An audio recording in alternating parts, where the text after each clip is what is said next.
Hello नमस्कार और एक बार फिर से स्वागत है आपके अपने YouTube channel the Balaji classes में। दोस्तों, प्राचीन इतिहास का जो हम क्रम लेकर के चल रहे हैं उसी क्रम में पिछली क्लास में हमने देखा था पूरा 16 महाजनपद। हमने पूरी डिटेल से पढ़ा था कि 16 महाजनपद क्या है, उसका पूरा परिचय देखा था। किस महाजनपद की क्या राजधानी है, उसके अलावा उससे जुड़े हुए जो महत्वपूर्ण बिंदु है, कुछ महत्वपूर्ण तथ्य हैं, हमने उसको देखा था। तो इस तरीके से हमने पूरी डिटेल से पिछली वीडियो में 16 महाजनपदों को पूरा कवर कर लिया था।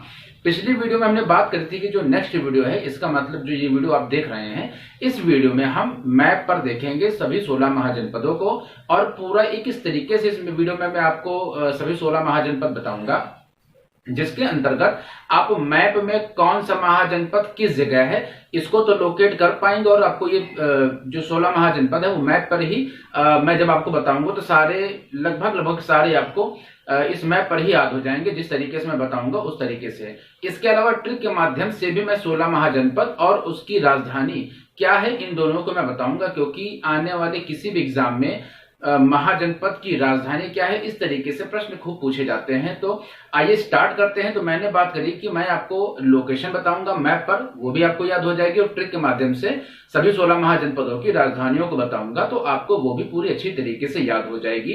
तो चलिए वीडियो स्टार्ट करते हैं। चैनल पर नए हो तो सब्सक्राइब कर लीजिएगा, बेल आइकन दबा लीजिएगा, क्योंकि आपके लिए सभी फ्री में वीडियोज मैं लेकर के आ रहा हूं, तो जिससे नोटिफिकेशन आपको मिलता रहेगा, आपकी तैयारी बेहतर होती रहेगी। तो आइए स्टार्ट करते हैं।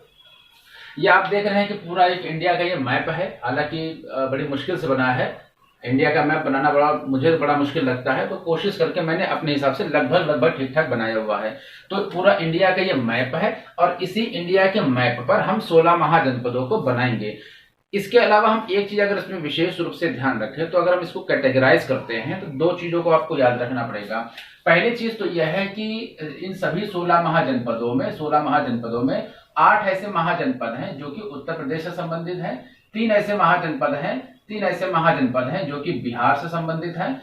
इसके अलावा एक महाजनपद है जो कि एमपी यानी मध्य प्रदेश से संबंधित है। एक महाजनपद है जो कि आपका साउथ में, यानी सिर्फ एकमात्र ऐसा जनपद है जो दक्षिण भारत में है, जो कि दक्षिण भारत में स्थित है, एक महाजनपद। इसके अलावा 2 ऐसे महाजनपद हैं जो कि भारत की वर्तमान सीमा के बाहर, यानी भारत के बाहर 2 महाजनपद हैं वर्तमान भारत के अंतर्गत। लेकिन आप जैसा कि जानते हैं कि पुराना जो हमारा भारत था वो एक अखंड भारत था। तमाम ऐसे क्षेत्र हैं जैसे बर्मा है, म्यांमार है, अफगानिस्तान है, पाकिस्तान है, बांग्लादेश, ये सभी कभी भारत के ही हिस्से हुआ करते थे। तो आइए स्टार्ट करते हैं और एक एक हम जो भी महाजनपद हैं उनको लेकर के चलेंगे और आप वीडियो पूरा देखिएगा, पूरे ध्यान से देखिएगा तो आपको इसी वीडियो में सारे महाजनपद, जो उनकी लोकेशन और उनकी राजधानियां और सभी 16 महाजनपद आपको अच्छे तरीके से याद हो जाएंगे। तो आइए स्टार्ट करते हैं। देखते हैं यहाँ पर हम एक एक महाजनपद को। तो जैसा कि मैंने आपको बताया कि 2 ऐसे महाजनपद थे जो कि वर्तमान भारत की सीमा के बाहर थे। एक था पाकिस्तान, दूसरा था अफगानिस्तान। तो यहाँ पर अगर हम इसकी बात करते हैं, जैसे मान लीजिए ये पाकिस्तान की एक सीमा रहेगी, यहाँ पर ये पाकिस्तान की सीमा है, ये पाकिस्तान की सीमा रहेगी। और एक जो अफगानिस्तान है, अफगानिस्तान की जो सीमा है वो भारत से सबसे कम लगती है, तो ये हो गया अफगानिस्तान। ये वाला पूरा पार्ट क्या हो गया, ये वाला पूरा पार्ट हो गया अफगानिस्तान, और ये वाला जो पूरा पार्ट हो गया, ये हो गया पाकिस्तान। इसके अलावा हमारा पूरा ये अखंड भारत है। तो यहाँ पर हम क्या देख रहे हैं कि ये पूरा जो भारत है इसमें मैंने आपको बताया कि 2 ऐसे महाजनपद, 16 महाजनपदों में 2 ऐसे महाजनपद जो वर्तमान भारत की सीमा के बाहर थे। तो वो कौन कौन से थे? वो एक था आपका यहाँ पर अफगानिस्तान और पाकिस्तान की जो बॉर्डर सीमा, जो हिंदू कुश पर्वत है। आप जानते हैं हिंदू कुश पर्वत यहाँ अफगानिस्तान में है। हिंदू कुश पर्वत, इस हिंदू कुश पर्वत के पास आपका जो है वो है कंबोज। कौन सा है? कंबोज। ये है कंबोज। यहाँ पर ये जो महाजनपद एक है ये है कंबोज।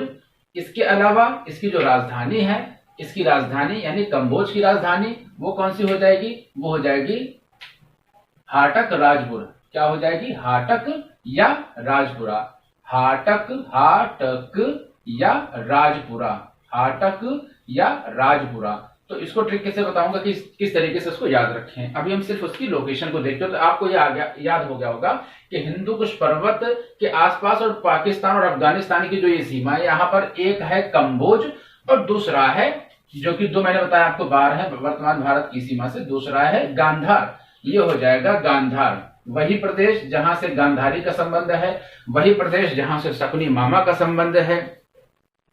और ये क्या है, इसकी जो राजधानी हो जाएगी, सबसे पहले तो ये क्या हो जाएगा, ये हो जाएगा गांधार। क्या हो जाएगा, ये हो गया आपका गांधार। और इसकी राजधानी है तक्षशिला। इसकी जो राजधानी है वो है तक्षशिला। तक्षशिला के विषय में कहा जाता है कि भगवान राम के जो एक भाई थे जिनका नाम था श्री भरत, और उन्हीं के एक पुत्र थे जिनका नाम था तक्ष, और उन्हीं के नाम पर इस स्थान का नाम तक्षशिला रख दिया गया था। तो यहाँ पर दो मैंने बताए जो कि वर्तमान भारत की सीमा के बाहर हैं। एक है आपका कम्बोज, दूसरा है गांधार। तो ये दो मैंने आपको बताए थे, दो वर्तमान भारत की सीमा के बाहर है, तो दो ये हो गए। इसके अलावा एक हम ऐसा और देख लेते हैं कि आप जानते हैं कि यहाँ का जो पूरा पार्ट है, ये कुछ आपका विंध्याचल पर्वत की जो श्रेणी वाला भाग है, विंध्याचल पर्वत की श्रेणी है। तो इसका एकमात्र ऐसा जो 16 महाजनपदों में एकमात्र ऐसा महाजनपद जो इसके पार, अर्थात कह सकते हैं कि जो एक भाग है जो दक्षिण भारत, पूरा दक्षिण भारत है, तो एकमात्र 16 महाजनपदों में एकमात्र ऐसा महाजनपद जिसको हम बोलते हैं उसकी लोकेशन यहाँ कहीं पर है, नर्मदा नदी के और उसके गोदावरी नदी के बीच में यहाँ कहीं पर इसकी लोकेशन है, जो कि क्या है आपका, इसका नाम है अश्मक है। और ये आपका हो गया अश्मक, ये हो गया आपका अश्मक। तो 1 2 3 तो हमने यहां पर कवर कर लिए हैं, तो ये हो जाएगा आपका अश्मक। इसके अलावा यहां पर जो आपका, अब हम देखते हैं कुछ ऊपर से लेकर के इस क्रम में आप देखते चलिएगा। पहले 3 ही आपके हो गए, अश्मक, कम्बोज, गांधार। अब यहां पर एक जो है आपका तकरीबन जो दिल्ली हरियाणा वाला जो क्षेत्र है, भरतपुरा वाला जो क्षेत्र है, दिल्ली हरियाणा भरतपुरा वाला जो क्षेत्र है, ये पूरा आपका क्या हो गया, ये हो गया कुरु। ये क्या हो गया, ये हो गया कुरु। और इसकी जो राजधानी है वो है हस्तिनापुर। इसकी एक राजधानी हस्तिनापुर है और एक राजधानी जो कि है इंद्रप्रस्थ है। एक राजधानी हस्तिनापुर और एक राजधानी इसकी और है जिसको बोलते हैं इंद्रप्रस्थ। दिल्ली का पुराना नाम है इंद्रप्रस्थ, हस्तिनापुर या इंद्रप्रस्थ। तो हस्तिनापुर में चूंकि अक्सर बाढ़ आ जाया करती थी, हस्तिनापुर में बाढ़ अक्सर आया करते थे, हस्तिनापुर बह जाया करता था, तो क्या हो गया था कि जो कुरु साम्राज्य था इसने इंद्रप्रस्थ को अपनी राजधानी बना लिया था। तो दिल्ली हरियाणा का जो क्षेत्र है वो हो जाएगा कुरु का क्षेत्र। इसके नीचे अगर हम देखते हैं, कुरु के थोड़ा सा इस साइड में, कुरु के नीचे ही हम देखते हैं, तो ये हो जाएगा शौरसेन या शूरसेन। तो शौरसेन। और इसकी जो राजधानी थी, शौरसेन की जो राजधानी है उसका नाम है मथुरा। इसका नाम क्या है, इसका नाम है मथुरा।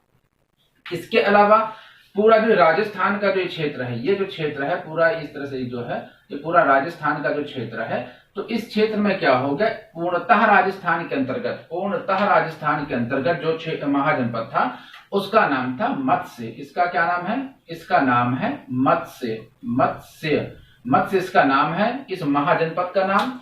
और इसकी जो राजधानी थी, मत्स्य की जो राजधानी थी, इसका नाम है विराटनगर। इसकी राजधानी का क्या नाम है, इसकी राजधानी का नाम है, हम यहां थोड़ा सा किनारे लिख दे रहे हैं, इसका नाम है विराटनगर मत्स्य की राजधानी का नाम है। मत्स्य क्या हो गया, ये हो गया राजस्थान के क्षेत्र में। राजस्थान का पूरा क्षेत्र है जो जयपुर भीलवाड़ा का जो क्षेत्र है, जयपुर या भीलवाड़ा का पूरा जो क्षेत्र है वो है राजस्थान के अंतर्गत। पूर्णतः जो क्षेत्र है वो है 16 महाजनपदों में एक महाजनपद जिसका नाम है मत्स्य महाजनपद। तो यहां पर हमने देख लिया कम्बोज, गांधार, कुरु, शौरसेन, मत्स्य। इसी मत्स्य के नीचे मैंने आपको बताया था कि एक मध्य प्रदेश में भी है, तो जिसका नाम है अवंती। यहाँ का जो क्षेत्र है ये आला अवंती, इसका क्या नाम हो जाएगा, इसका नाम हो जाएगा अवंती। और इस अवंती की जो राजधानी थी वो एक थी उज्जैनी और एक दूसरी थी जिसका नाम था माहिष्मती। तो इस तरीके से अवंती की दो राजधानियां जो कि एमपी में है, ये कहां पर है, यह है एमपी में, एमपी में, और ये हो जाएगा आपका राजस्थान, ये हो जाएगा आपका राजस्थान। तो राजस्थान में मत्स्य के नीचे ही अवंती है, अवंती जो कि मध्य प्रदेश में है, इसकी राजधानी है उज्जैनी या माहिष्मती। अब हम क्या देखेंगे, ये तो हमने देख लिया, अवंती के जस्ट थोड़ा सा सामने साइड में, अवंती के जस्ट थोड़ा सामने साइड में क्या हो जाएगा, यहां पर एक जो महाजनपद है, यहां पर यह हो जाएगा चेदी महाजनपद। क्या हो जाएगा, चेदी, चेदी महाजनपद। चेदी महाजनपद के ही जस्ट सामने एक हो जाएगा आपका यहां पर कहीं पर, यह हो जाएगा वत्स, तो वत्स्य, एक हो जाएगा मत्स्य, दूसरा हो जाएगा वत्स्य।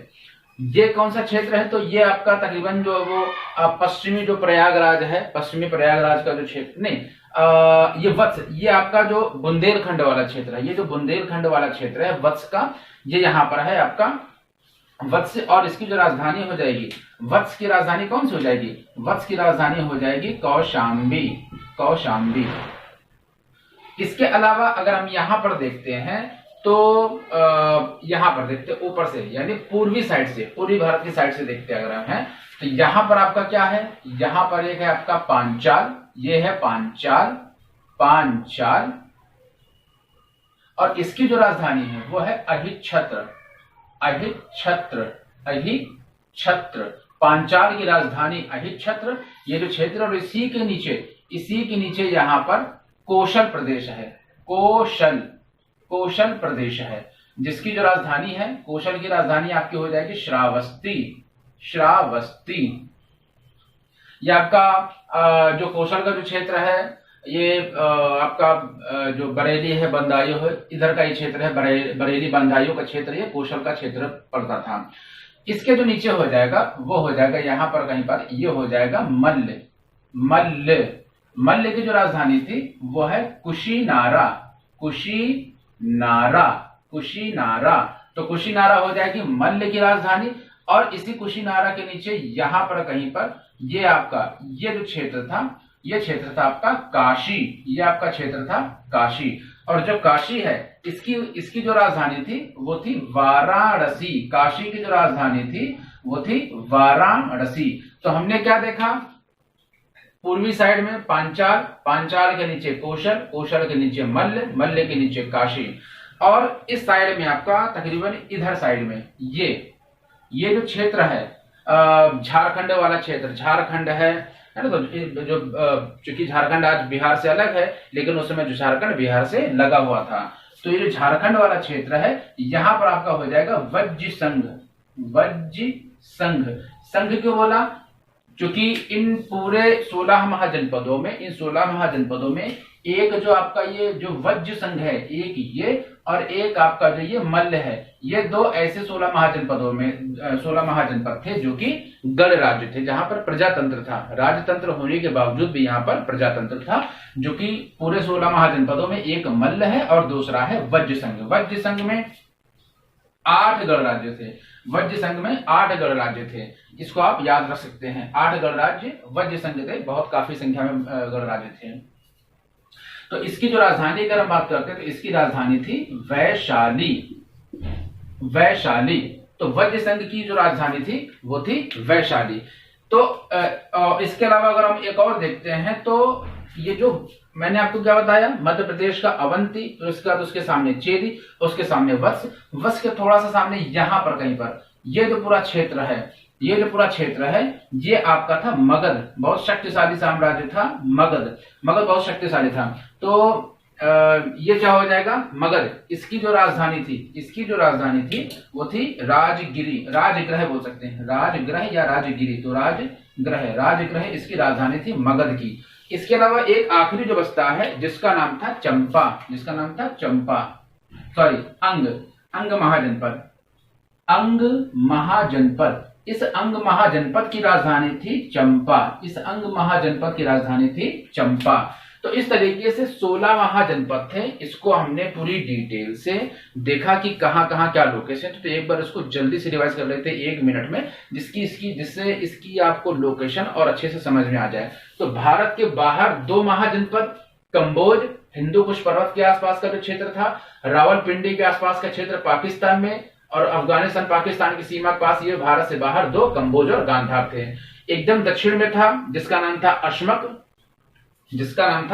अशमक। इसके अलावा ऊपर से हम देखते हैं तो 8 मैंने बताए थे आपको उत्तर प्रदेश के, 3 मैंने बताए थे आपको बिहार के। तो बिहार के आपके ये हो गए 1 2 3 वज्रसंघ, मगध और अंग, ये हो गए बिहार के।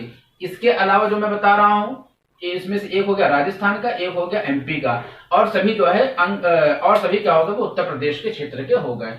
तो आइए ऊपर से देख लेते हैं पश्चिम साइड से। तो कुरु महाजनपद के नीचे शोरसेन जिसकी राजधानी मथुरा, शोरसेन राजस्थान का जो क्षेत्र है ये हो जाएगा मत्स्य महाजनपद। इसके नीचे हो जाएगा अवंती मध्य प्रदेश में, शोरसेन के नीचे हो जाएगा मत्स्य, के नीचे हो गया अवंती, शोरसेन के नीचे हो गया चेदी के अच्छा एक तो ये हो गया कि कुरु के नीचे शोरसेन के बगल में हो जाएगा मत्स्य के नीचे हो जाएगा अवंती के जस्ट सामने है चेदी के सामने है वत्स के सामने है मगध के सामने है अंग। तो इस तरीके से हमने ये याद कर लिए, यानी एकदम नीचे जो साउथ साइड के जो थे इनको एक क्रम से हमने देख लिया। अब पूर्वी साइड से देख लेते हैं। तो पांचाल के नीचे कौशल के नीचे मल्ल के नीचे काशी, और काशी के नीचे वज्रसंघ। तो इस तरीके से 1 2 3 4 5 का पूरा सेट हो गया। ये पांचाल के नीचे कौशल के नीचे मल्ल के नीचे काशी के नीचे आपका हो गया ये वज्रसंघ। और इस तरीके से एक लाइन से हमने देख लिया। यहां तक तो हमने ये देख लिया 1 2 3 4 5 हम ऐसे देख लेते हैं। मध्य प्रदेश का अवंती के सामने चेदी के सामने वत्स के सामने मगध के सामने आपका जो है अंग महाजनपद। तो 5 ये हो गए, 1 2 3 4 5 10 हो गए। 10 2 12 ये जो भारत की सीमा के बाहर है। एक राजस्थान का, तो 12 2 12 1 13 1 14। तो इस तरीके से, और बीच में शोरसेन ये जो 8 इसके महाजनपद हैं। तो इस तरीके से हमने 16 महाजनपद और उनकी क्या लोकेशन है इसको एक लोकेट करके बताया कि किस तरीके से इसको याद रखा जा सकता है इसकी लोकेशन को। जो कि इसकी ट्रिक क्या है कि 2 वर्तमान सीमा के बाहर, भारत की वर्तमान सीमा के बाहर नीचे इस तरीके से 5, पूर्वी साइड के 5 और उत्तरी साइड के जो कुरु शोरसेन मत्स्य है ना। तो इस तरीके से हमने 16 महाजनपदों को देख लिया है। अब आइए इसकी क्या ट्रिक हो सकती है, मैं इसको ये कोई आपको मैं सूत्र नहीं बताऊंगा कि कोई एक पूरी लाइन मैंने बता दी और उसको आप याद करें फिर ट्रिक को याद करें, ऐसा मैं नहीं बताऊंगा, क्योंकि उसको याद रखने से अच्छा है कि हम सीधे याद ही ना कर लें। तो मैं आपको रिलेट करके बताऊंगा जिससे सभी 16 महाजनपद जैसे ही आप देखेंगे वो आपको तुरंत ही याद हो जाएगा, तुरंत ही आपको याद आ जाएगा कि अच्छा इसकी ये राजधानी हो सकती है। तो आइए हम लिखते हैं पहले 16 महाजनपद और उनकी राजधानियों को, और उनको एक एक करके आपको बताते हैं।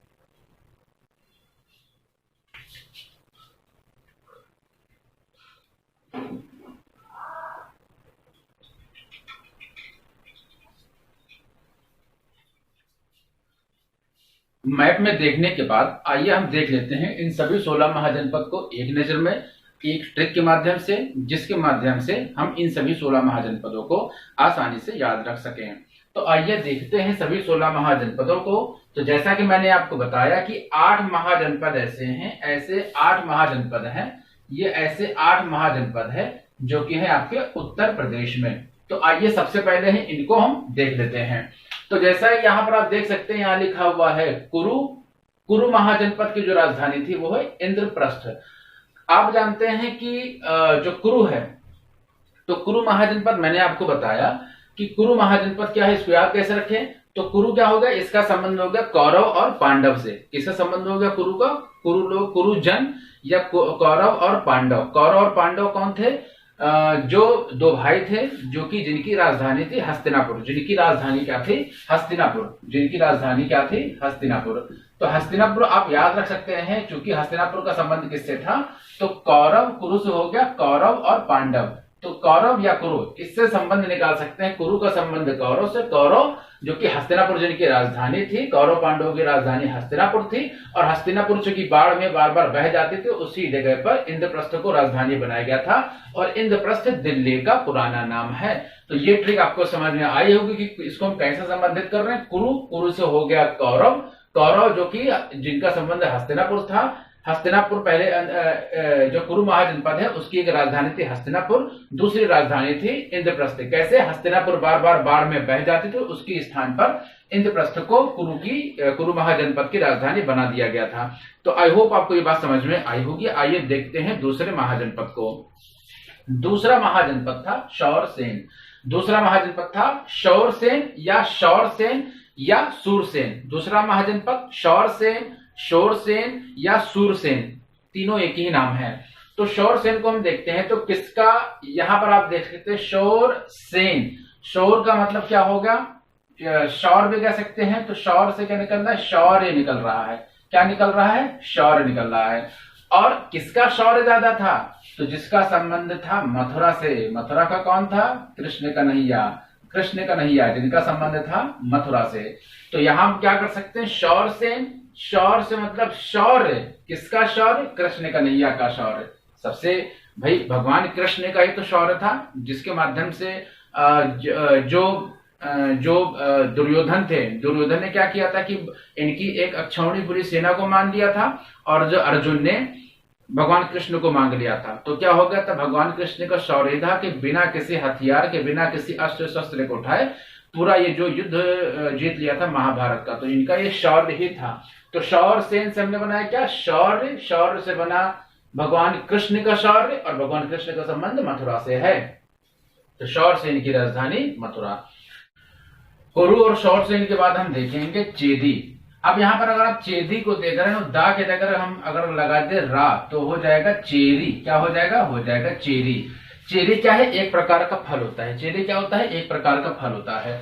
और इस चेरी जैसे फल को खाने से क्या हो जाता है, फल तो हुई अगर हम खाएं, तो उसी प्रकार से एक फल है चेरी। चेरी भी एक ऐसा फल है जिसको आप खा करके आपको शक्ति मिलती है। यहाँ पर चेदी की राजधानी है सुक्तिमती या सोथीवती। सुक्तिमती या सोथीवती, ये दोनों राजधानी इस प्रकार के नाम आपको देखने को मिलेंगे, सुक्तिमती या सोथीवती। तो चेदी से हो जाएगा चेरी, और सुक्ति का हो जाएगा शक्ति। सुक्ति का क्या हो जाएगा, सुक्ति का हो जाएगा शक्ति। तो आपको चेरी खाने से शक्ति मिलती है। चेदी की राजधानी सुक्तिमती। नेक्स्ट है वत्स। नेक्स्ट क्या है, वत्स। तो वत्स क्या है, वत्स आप जानते हैं कि अक्सर महाभारत के काल में या रामायण के काल में आपने वत्स शब्द कई बार सुना होगा। तो वत्स शब्द क्या हो जाएगा, वत्स शब्द से हम निकालेंगे कौशाम्बी। कौशाम्बी। अब वत्स क्या है, यहाँ पर आप देख रहे हैं कौशाम्बी। अंबी, यहाँ पर अंबी, अंबी मतलब माँ अम्बे। अंबी का मतलब माँ अम्बे। और जब माँ अम्बे क्या है, सबकी जननी है, सबकी माँ है, तो सभी क्या हो जाएंगे, माँ अम्बे या माँ दुर्गा के वत्स हो जाएंगे। या तो वत्स को हम कहते हैं बच्चे। वत्स को क्या कहते हैं, बच्चे। महाभारत काल में जैसे आजकल हम अपने छोटे बच्चों को बेटा कहते हैं या बेटी कहते हैं, तो महाभारत काल में या पुरातन काल में, प्राचीन काल में वत्स कहा जाता था बच्चों को। तो कौशाम्बी, अंबी से माँ निकल रहा है माँ अम्बे, और अम्बे के हम सभी, माँ अम्बे के हम सभी बच्चे हैं, वत्स हैं। नेक्स्ट देखते हैं पांचाल। पांचाल का मतलब क्या हो गया, पांच का मतलब हो गया पांच, और ये हो गया चाल। तो 5 प्रकार की चाल। ऐसी चाल से क्या होता है, लोगों का क्या होता है, एक छत्र जो राज, छत्र का मतलब, एक छत्र का मतलब हो गया कि कोई समय, तो एक पूरा छत्र राज उनका समाप्त हो जाता है। और किसी का एक छत्र राज अगर समाप्त हो गया तो लोग क्या हो जाते हैं, कांपने लगते हैं, कांपिल्य कांपने लगते हैं। तो पांचाल की 2 राजधानी, 5 प्रकार से चाल से क्या हो जाता है कि लोगों का जो एक छत्र है, वो एक छत्र राज जो समय है वो खत्म हो जाता है, और लोग कांपने लगते हैं। इसके अपना जो है एक छत्र राज के छत्र नीचे आप आखिरी में देख रहे हैं, एक छत्र यानी एक जो समय है उसके राज के खत्म होने के डर से कांपने लगते हैं, जो कि 5 प्रकार की चाल है। अभी पांचाल का संबंध आप जानते हैं गांधार प्रदेश से था, पांचाली से था, और पांचाली के भाई थे मामा शकुनी।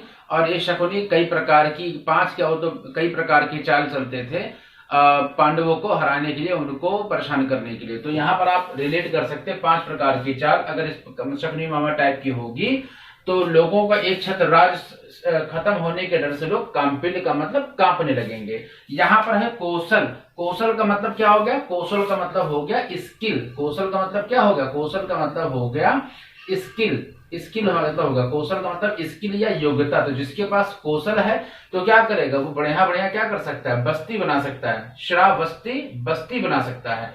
कौशल महाजनपद की राजधानी श्रावस्ती।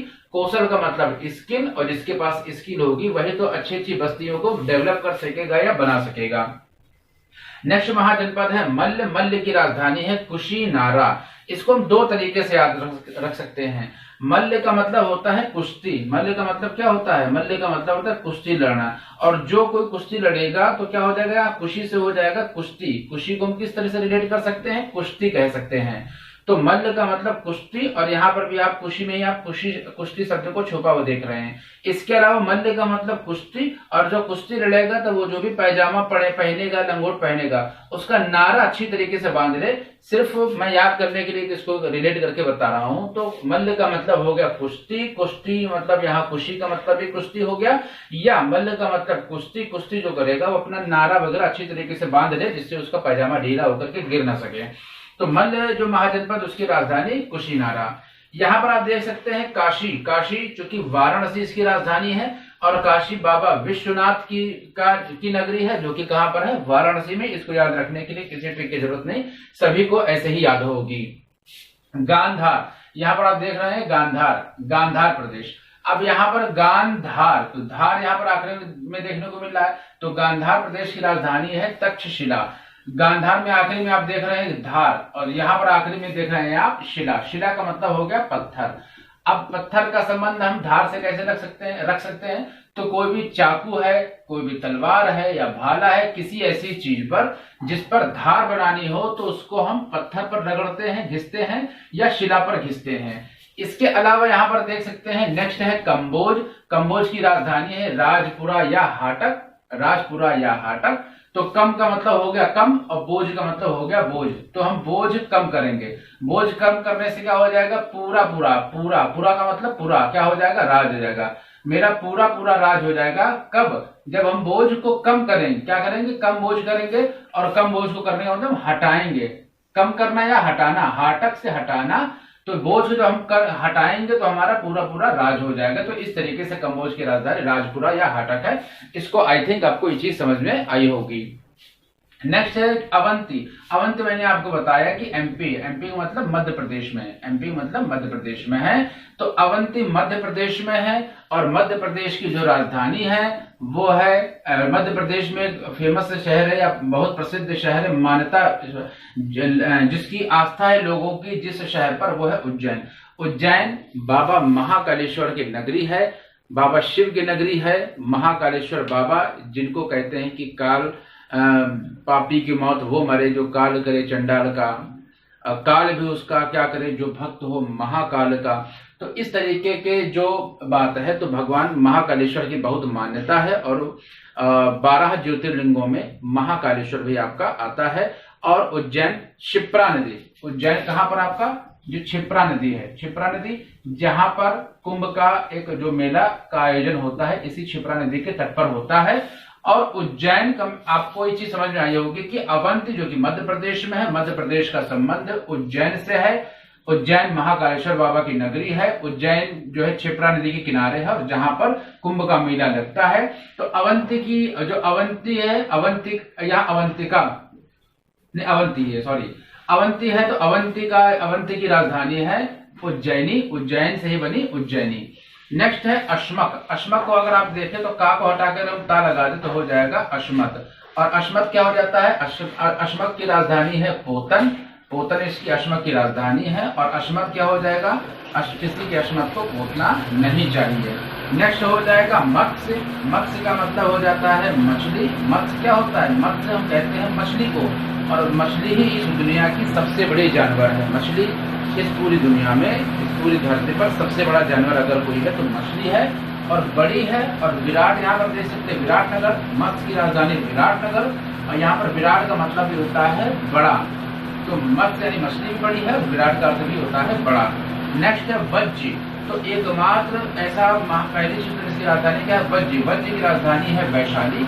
और एकमात्र ऐसा 16 महाजनपद जिसकी राजधानी, जिसकी शुरुआत वहां से हो रही है महाजनपद, तो इसकी राजधानी भी है जिसकी शुरुआत भी वहां से हो रही है। तो वज्र की राजधानी वैशाली, वा और वा से आप याद रख सकते हैं। नेक्स्ट है मगध। मगध बहुत शक्तिशाली राज था। मगध क्या था? बहुत शक्तिशाली राज था। मगध की राजधानी क्या होता है कि राजगृह। तो चूंकि मगध बहुत शक्तिशाली राज था और जिसके पास जितनी अधिक शक्ति होगी वही किसी भी क्षेत्र पर राज कर सकेगा। तो ये चीज आपको समझ में आई होगी। नेक्स्ट है अंग। अंग यानी शरीर के जो अंग होते हैं, शरीर के जो अंग होते हैं, तो अंग की जो राजधानी वो है चंपा। और यहाँ पर अंग हम देख रहे हैं यानी शरीर, तो क्या कर रहे हैं? चंपा नामक जो तेल होता है उसकी हम मालिश कर सकते हैं। चंपा नामक तेल की हम मालिश कर सकते हैं अपने अंग पर, जिससे हमारा शरीर मजबूत हो सके, शक्तिशाली हो सके। तो इस तरीके से हमने 16 महाजनपदों को देख लिया है। मैप पर हमने देखा है कि कहाँ पर उसकी क्या लोकेशन है। अच्छी तरीके से समझ दो तो मुझे ऐसा लगता है कि आपको मैप पर भी लोकेशन याद हो गई होगी।